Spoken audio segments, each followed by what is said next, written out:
blokes. But yeah, once the game's on the line, you're not used to being in those situations. Like everything starts to get a little bit more tighter, and like he's big unit as it is. The right play was to show and go and to run, and what he's done in the whole game. But he would have just thought, don't fuck this up, don't fuck this up, don't fuck this up, and he ended up fucking it up. Whoa, whoa, it's the show and go. Oh yeah, yeah, yeah, yeah, yeah. It's the show and go. Yeah. Boys, show and go Monday, 1st of June. This is 12 months since I decided to become a content creator. Fun fact. It was 12 months ago this weekend last year.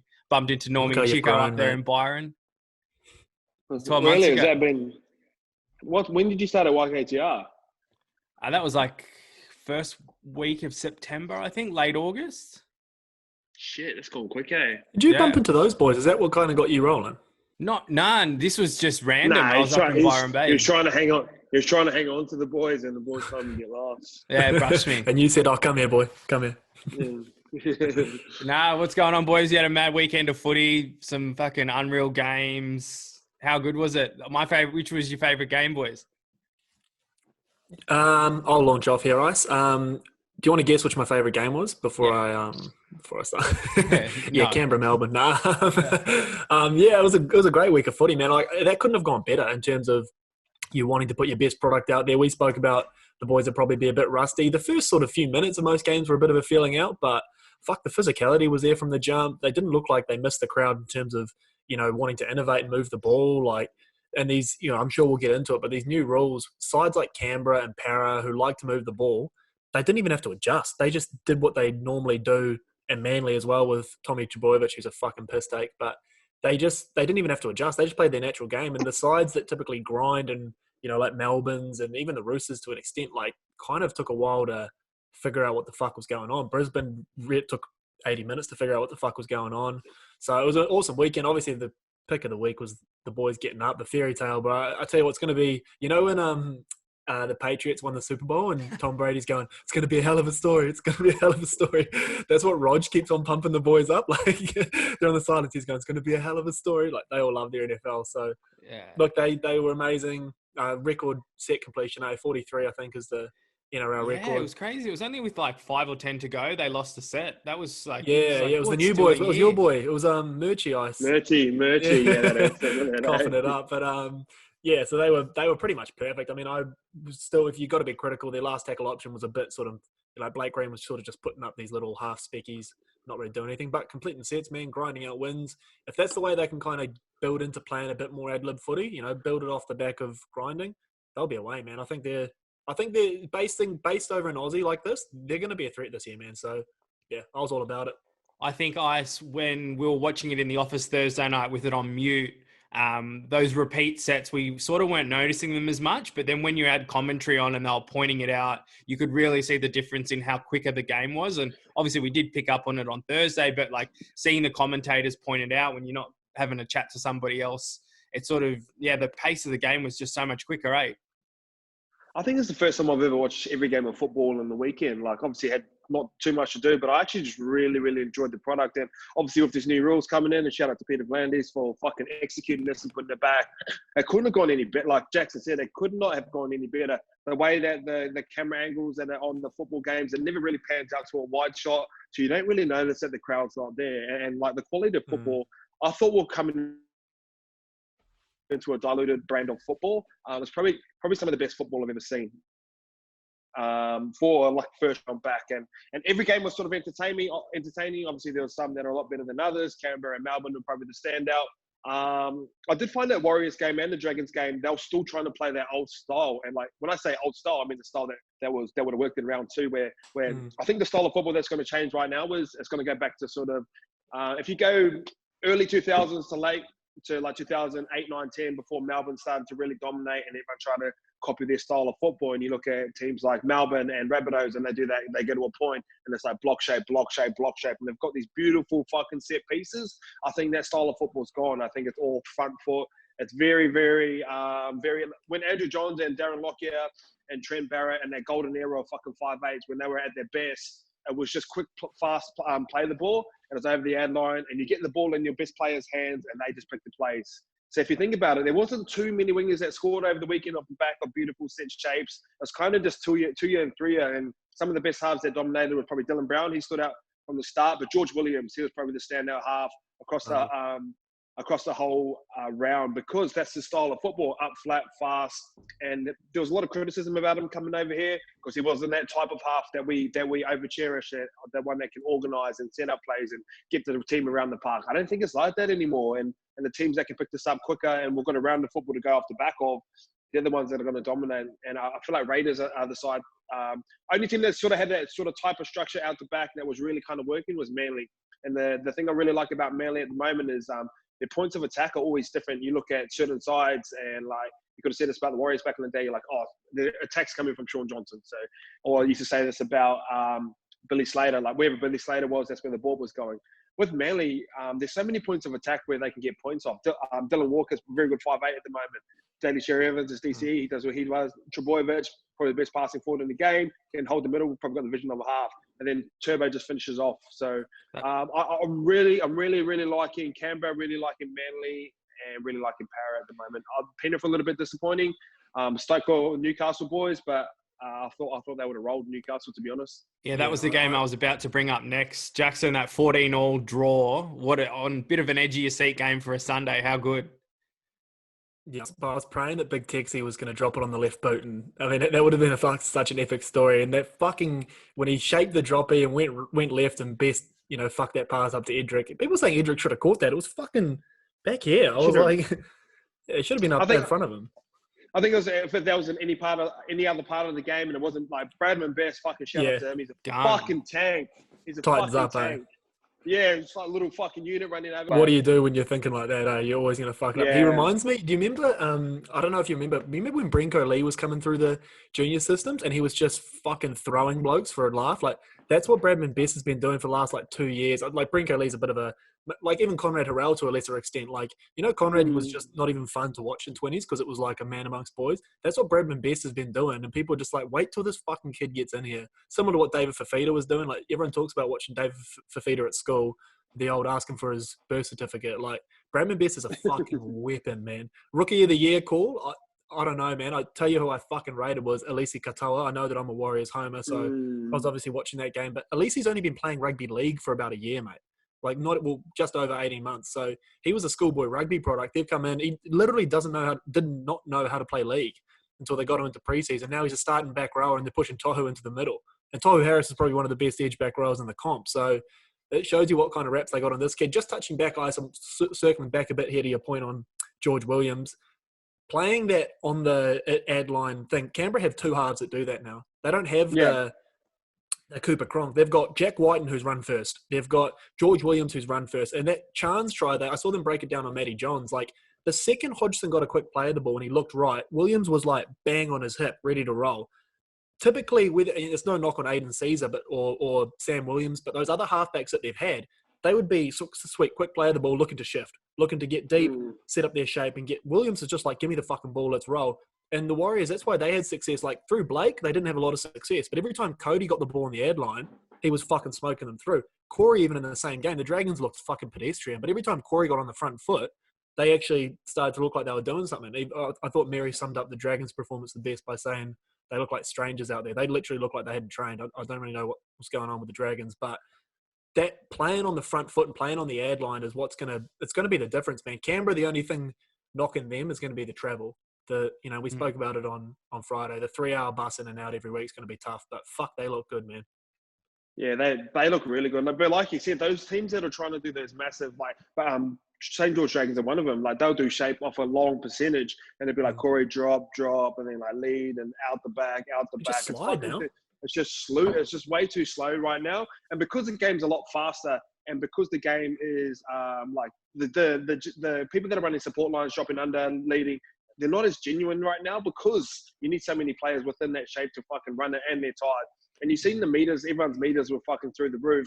But I think that's just a byproduct of the game of where it's going. I was talking to Denner last night. He goes, Tamalolo's averages over 300 over the last 2 games. But I think like everyone's meters averages are going to go a little bit higher because the rest was gone. Fuck it. if you're trying to wrestle, the game just gets quicker. The line doesn't move up quicker, so you're just going to naturally get more meters. It's like a skinny guy off abs. It's like, fuck, he's got abs. No, he's just skinny. It's just a natural progression of how the game is going. So I'm really excited to see how teams adapt to it. Like with a 20-round season, you can't lose too many games. They said 12 is the number to get through, 12 wins. So you don't want to be fucking around with it too much. And I'll give you an example. When I played, we were big shape, orientated, all this sort of shit. But when you go into captain's run, all your practice is like, you kick it out, let's do a penalty tap, and then let's practice our structure. And then kick it out of that side, let's practice it from this side. And all right, let's do a scrum here. But it's more about whoever's better in that transition period, kick long, and then whoever's smart enough in the half that can ruck recognition to either quick play the ball up on the ad line, throw shape. And I think it's just going to be 1 or 2 passes to score tries now, and it's going to kind of be to them and through them and people making misses and make yourself hard to tackle. I really, really like where the game's heading. So it's been exciting, and I can't wait for the next round, to be honest. Bro, I was with you. I watched every fucking game. Sorry, Lukey. I watched every game. Like, even though it's my job and I love footy, I don't know the last time I watched every single game. Like, and I was brushing everything. Like, the misses. And it was quick too. It was quick too. Yeah, it was like, fuck, there's only 10 minutes going in this first half because there's no stoppages. Nah, and you mentioned the meters going up, the tackle counts are through the roof as well. So it's a shout out to Cam McInnes because that's a piss take. 72 no miss. I think Elijah Taylor still got the record, 77. Good Kiwi boy. I think on debut that was the record.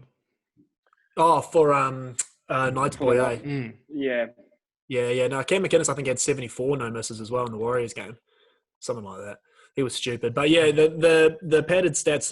Well, it's not padded stats because that's the way the game is. So Taumalolo's running. He is running for that many meters, but the game's definitely going in that way. You mentioned before Dylan Brown and Mitchell Moses. They're very similar to Williams and Whiten in the sense that Mitch is a halfback, but they run the footy. They're better on the first receiver. Which is why as soon as you have a 9, and if I was coaching the Dragons, I'd be getting Bully onto the bench just for a point of difference, just to get, McInnes is a great hooker, but he seldom ducks out and he's not toying with the markers. And Isaac does that, even though he's got an error in his game. He ducks out and has a look, and, even he doesn't quite have that zip he had when he was running around with the rat's tail for South Sydney, but he's still got it in his game that he can manipulate markers. So, plays like that, plays square, and that's what you need to do now, man. Imagine him taking off and dumping off Paul Vaughan and Frizzell and getting those boys starting to roll.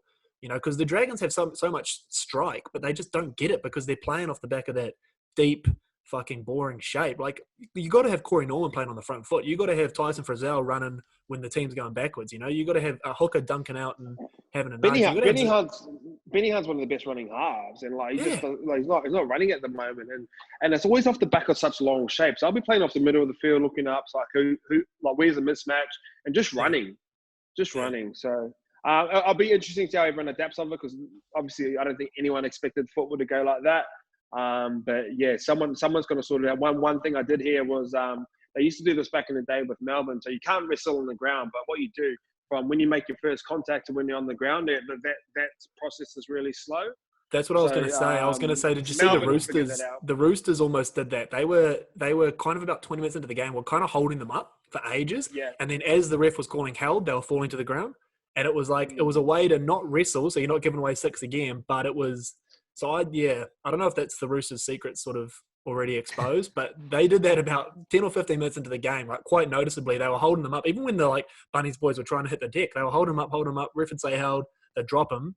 And so there will be adjustments like that.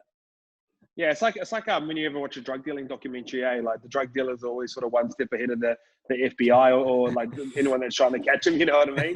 And Trent Robinson's always one step ahead. Yeah, that's the Roosters, that's Melbourne, that's all them sorts of guys. They already know. I bet you they already know what's going on, and they'll be practicing it on Tuesday. So Stephen Kearney's sitting there you just watch what the Melbourne are doing. This guy, fuck, they work down there. Let me do that. All right, moving on, boys. Money Munster coming up with the money on the weekend, So you were part of that little group chat. What was going on with you back to winner? Yeah, our car gang turned into a bit of a gambling gang as well. Some of the boys are tossing up tips, and Scopes had a pretty good weekend. Money's had a very, very good weekend. So obviously giving out $80 tips. I didn't even see it. And I don't mind jumping on those types of things and throwing 100 or 200 on stuff like that. I don't really gamble, but I know the Scopes cleaned up from it. A few of the boys are filthy. But Munster, he was on that each way. So he got both, and then he rolled into a 3-leg multi, and the first one was paying $14, and he got it, and then he got the last two as well. So, and he's going, should I cash out? I'm like, nah, fucking write it out. So, yeah, like Scope, I was off Scope on the weekend as well. He had about 4 or 5 really good wins as well, and obviously the one he put up for Scope special that come through as well. But that was like a fucking $1.90 favorite or some shit like that. But yeah, Scope's laughing this weekend. Really putting his neck out, eh? Aaron, I was talking to Aaron on the weekend, and he was like, "Did you get on Scopes, bro? Did you get on Scopes special?" He's fucking been, away. Aaron Smith's been going all right too. He's been sort of. It's weird. It's a weird little vibe because there's like fucking like Australian players and like All Black players, but the dynamic of like it's kind of different. You know what I mean? Like Kiwi boys are a lot different to Aussie boys and stuff like that. But like everyone just gets along like mad, but just purely off the back of cards. But then now it's turned into fucking everyone's tipping each other into all these different types of bets. We're tossing up a golf trip to Queenstown, like shit like that. Fucking mad. They play the All Blacks go all right on golf stick, mate. You got to be a bit careful. It's all they fucking do on tour is play golf. There's another guy in the NRL. I won't say his name, but he is flying at the moment in terms of tips. I've never seen anything like it. Like that $80 tip's great, and like say if you put like a couple $100 on that, he's getting more than that. So it's fucking scary some of the numbers I've been seeing, but you just don't want to put anyone's personal business out there. But some of the boys are on. Oh, I think Pokey's opened back up today as well. Speaking of some of the boys being on, that's where I was about to say. Have you heard from Normie? But if the Pokies are back open, that's where he'll be. So no, he's not allowed to leave. Oh, true. What is that? Can you give me? Or you've probably already spoke about it. What is the crack with them? Like once they've played now, can they not leave or see anyone for when the whole season? I don't know. I can't see that lasting. But at this stage, is that the plan? I reckon first 2-3 weeks it'll be like lockdown. But this is me just purely speculating off the back of anything. I've got Clint Newton in tomorrow, so probably a better idea than I would. So I don't know, but fuck being locked up in the house that long. Yeah, rolling off that ice, it's a big week in the office. You've got Clinton. I think we've got Joey Draymond podcast to release, and then you've got the big drop on. We've got the big drop on Wednesday for Cozy Season 2.0. Yeah. So after this, me and you are fucking on the tools straight away. So it's going to be a busy week, and then obviously, look, do this, look, do that, look, do this, and then get ready for samples. We've got a whole bunch of samples that we need to get done through our local suppliers, and then we'll plan out the back half of the year. So, busy times, loving it. How was the Joey potty? It was good. I think I fucked up the recording. I haven't told him that. So if you record it on Zoom and you don't save it straight away, is that gone? No, it's in your folder somewhere. So you'll have an audio folder, so it'll be in there. You're asking the wrong guy, mate. I was on the phone to Luke Eels trying to interrupt his Sunday yesterday, going, bro, how the fuck do I record this? Sean Trini Witherspoon, none of us can talk about racism because we've never been in that sort of type of light. I sort of posted that thing last night, seen his response this morning, goes, I stand by the black and brown community. And it was hard for me to see, and then people were coming at me like, what are you placing emphasis on small businesses and material goods? And probably because that's probably the only thing that I could relate to. And I understand there's racism and George Floyd, you never want to see someone die in those sort of circumstances or die off the back of skin color or stuff like that. But I feel like the after effects is kind of get a little bit you know what I mean? It's hard to talk about. It's hard to talk about this without trying to defeat someone. All I did was share your post, and I got a bunch of people saying the same thing. We're like, you have no idea what's going on. I was like, it'd be disingenuous for me to make a post about the racism and all that going on over there because I don't understand it fully. I'm disconnected from it. I haven't consumed enough news. Obviously, we all saw the footage, and it's horrendous. But me sharing a Black Lives Matter post with someone, I can't relate to that. I can relate to a small business owner, especially in the vintage game in particular. I and someone you look up to, eh? Like the guy that you look up to, but people saying, you're taking away from the real issue. It's like, if you're coming to Vintage Kit New Zealand to get your news on racism in the States, you've got, you got your wires crossed. All I can do is speak about, it would be disingenuous, basically, is what I'm saying. I don't understand the issue enough. I don't understand everyone's anger enough. So it'd be clickbaity. And you've seen people doing it. I think if you jump on, Virgil reshared Sean Weatherspoon's the footage, and he put a really good caption with it, almost saying that this isn't streetwear. This isn't, the people that are looting the store are almost, I don't want to misquote him or anything like that, but that like to not appreciate what someone like Sean has done for the community for black people, for the minority. That's the other thing. He does He's like a massive advocate. He's got stores in Chicago, massive. all of those spots, man. So it's just heartbreaking from the small business aspect, but the whole situation over there is heartbreaking. Someone like what I said, well, we just can't put ourselves in their shoes. And I shared that LA Times article in the group chat before. I don't know if you ever read it, but there was the quote that from Martin Luther King, and a right is the language of the unheard. And I think that sort of summarizes everything that's going on over there at the moment. Yeah, to an extent, Loki, but then there's that element of like, fuck, let me take, like give an inch, take a mile with like that. Because surely people know right from wrong. Like there's a golden opportunity you're never going to crush racism. I just don't think that's going to happen. We can strip it right back down, but like stuff like that, I think that just resonated with us a little bit more because we're all like a part of like a small business in some way, shape or form. And like we benefit off black culture as well. Like we listen to black music. We're inspired by Travis Scott's like my guy, like Odell Beckham's like my guy. Like we love the way they dress. We copy their fashion style. And like, if they want to raise their voice, like we can support it in a certain way. But for us to sort of talk about that is kind of weird. Like, it's just like, it's like us trying to tell a girl what they can do with their body. Like, I don't feel like we should have the right to tell a girl what they can do with their body. But we can support them, you know? Yeah, that's exactly what you're saying. So when you talk about small business, you're coming from a place of, hey, I own a small business, fuck, this would hurt. And that's what I was doing as well. But we can't say, hey, I'm a black man and I've been, abused. But like, we can't do that. We can't come from that position. And it's even if it's not about race. Even if we're in America, we would have a point of view then. But when we're all the way down here, man, we're so disconnected from the day to day.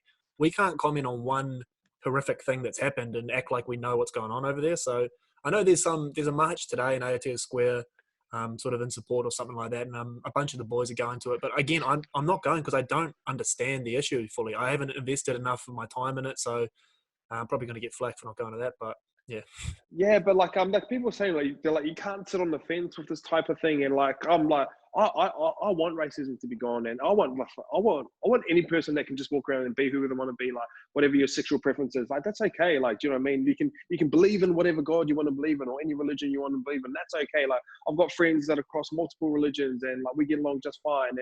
And like I've got friends that like probably like into guys, and like that this doesn't bother me whatsoever. But like, I would love to get to that point. And obviously the big one is sort of racism. And this is sort of the hot topic right now, obviously in America. And like you see a place like Fairfax, which is synonymous with street culture, and everything anyone that started a clothing company down here in Australia has been inspired by what's come off the streets of Fairfax, like Bobby 100, like Supreme, like all those, like Pink Dolphin, or Golf Store, all those big dogs, Flight Club. It's all based in Fairfax. And round 2 is just around the corner from there. And that's a massive vintage area. And if you've watched my vlogs, I'm there all the time, and that's where I seek a lot of our inspiration from. So obviously, like we said, we could never touch on culture and even Indigenous culture within Australia. I could be the guy that can ask the quick questions, but I can't. It's not my place to sort of talk on that sort of topic. But when it comes to like seeing small businesses and see them suffer off the back of something that's not coherently their fault, but they actually support like the black and brown community, that's kind of hard to see because, I don't know. Yeah, I did go pretty hard yesterday on the geotags, like looking all up and down Melrose, and like someone like that you're friends with us, Daniel Patrick, his store is only walking distance. Yeah, okay. I couldn't find anything, but it's just crazy times, man. The looting to me, I mean, we can move on, but it doesn't make sense. I don't see how it's helping. I get the pushing back, and there's a wider issue at play here, and this is just to show that we're not going to stand for it. And I get all that, but the people that you're hurting aren't it's just, it doesn't make sense to me. That's why I'm not at liberty to make a position on it. And also the cops as well, you know what I mean? Like there's always going to be there's always going to be a bad apple in the bunch. Like my brother's a cop in New Zealand.